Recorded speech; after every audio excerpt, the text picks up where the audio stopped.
Pemirsa, kondisi ruas jalan Provinsi Waiparebola yang menghubungkan 3 kecamatan di Kabupaten Sika, Flores, kemudian Provinsi Nusa Tenggara Timur mengalami kondisi rusak parah sejak beberapa tahun lalu. Cekungan membentuk seperti kubangan air, timbunan tanah berlumpur dan juga sebagian besar badan jalan yang pecah mewarnai ruas jalan Provinsi Waiparebola, tepatnya di wilayah Desa Wolokoli, Kecamatan Bola. Informasi selengkapnya akan dilaporkan rekan Albert Aquinaldo, jurnalis Tribun Flores. Rekan Albert, silakan informasi selengkapnya. Baik, terima kasih rekan Yusra dan juga Triminas di mana saja berada dari Kabupaten ND, Provinsi Tenggara Timur dapat kami informasikan bahwa memang benar bahwa ruas jalan provinsi yang menghubungkan wilayah Waipare Bola di Kabupaten Sika Tenggara Timur kini berada dalam kondisi yang sangat memprihatinkan dan jalan yang seharusnya menjadi akses utama bagi 3 kecamatan di wilayah Kabupaten Sika ini mengalami rusak parah bahkan lebih menyerupai kubangan air ukuran air raksasa dibandingkan dengan jalur transportasi pada umumnya dan kerusakan terparah terpantau di wilayah Desa Wolokoli, Kecamatan Bola, Kabupaten Sika, dan memang permukaan jalan dipenuhi cekungan besar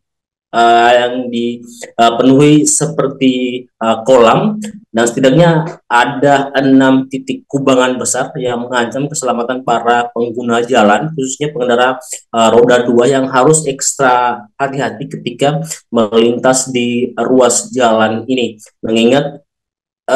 diantaranya memiliki kedalaman yang setinggi betis orang dewasa dan tidak hanya itu kondisi ruas jalan Waipode Bola ini diperparah dengan timbunan tanah berlumpur dan permukaan jalan yang pecah-pecah, permukaan jalan aspal yang sebagian besarnya sudah pecah-pecah dan di pinggiran kubangan terdapat batu kerikil yang tersebar di badan jalan yang tak beraturan dan turut menambah resiko kecelakaan dan gundukan tanah lembab juga terlihat beberapa titik mempersempit ruang gerak kendaraan atau mempersempit ruang gerak pengendara saat berkendara di ruas jalan tersebut. Ruas jalan ini sendiri lebarnya tidak terlalu luas. Hal ini karena diperburuk dengan uh, kondisi tumbuhan pepohonan besar, tumbuhan liar, semak-semak yang menjalar hingga menutupi sebagian badan jalan yang membuat penglihatan dan manuver kendaraan semakin terbatas. Namun kondisi ruas jalan Waiparebola ini menurut Paul Cilobo, salah satu anggota DPRD Provinsi Nusa Tenggara Timur dari Partai Perindo mengatakan bahwa masalah yang atau kondisi ruas jalan seperti yang terlihat di ruas jalan Waiparebola ini tidak hanya terjadi di jalan tersebut, namun terjadi hampir di 21 kabupaten di Provinsi Nusa Tenggara Timur. Nah,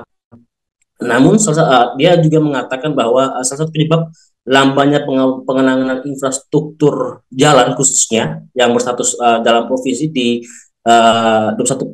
kabupaten termasuk di Kabupaten Sika, tepatnya di ruas jalan Waiparebola yang berstatus jalan provinsi ini mengingat beberapa waktu sudah diterbitkan Perpres nomor 1 tahun 2024 tentang efisiensi anggaran dan fokus pembangunan daerah diarahkan untuk mendukung program prioritas nasional seperti pendidikan, kesehatan, dan pemberdayaan ekonomi masyarakat. Akibatnya proyek pembangunan perbaikan infrastruktur jalan harus ditunda atau bahkan ditiadakan untuk sementara waktu. Namun berbeda dengan informasi yang diperoleh dari anggota DPRD provinsi lain dari fraksi Golkar, Robi Tulus mengatakan bahwa memang uh, pengerjaan ruas jalan Waiparebola ini sudah dianggarkan tahun ini dan sementara diproses untuk dikerjakan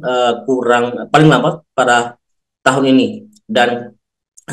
mengingat akses Jalan Waiparebola ini menghubungkan 3 kecamatan dan menjadi salah satu akses vital bagi masyarakat dan masyarakat setempat berharap bahwa pemerintah segera memperbaiki kondisi jalan yang memang sudah dalam kondisi rusak parah sudah beberapa tahun terakhir karena memang wilayah Kecamatan Bola, Kecamatan Doreng dan juga beberapa di wilayah itu merupakan wilayah atau daerah penghasil komoditi tertinggi di wilayah Kabupaten Sika. Demikian rekan Yustina, kembali ke studio. Download Tribun X sekarang, menghadirkan lokal menjadi Indonesia.